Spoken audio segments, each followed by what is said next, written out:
للذكر مثل حظ الأنثيين فإن كن نساء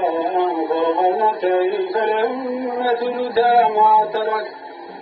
وإن كانت واحدة فلها النصف ولأبويه لكل واحد منهما السدس مما ترك إن كان له ولد فإن لم يكن له ولد وورثه أبواه فلأمه الثلث فإن كان له إخوة فلأمه السدس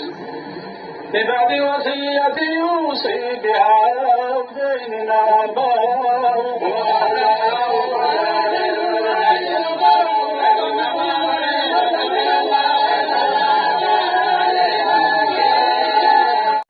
يوصيكم الله في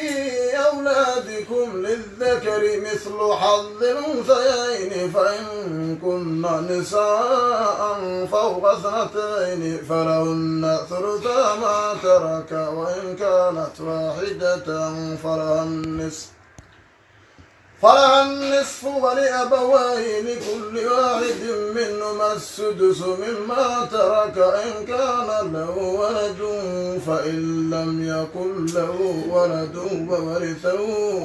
أبواه فلأمه الثلث فإن كان له إخوة فلأمه السدس من بعد وصية يوصي بها أو دين آباؤكم وأبناؤكم لا تدرى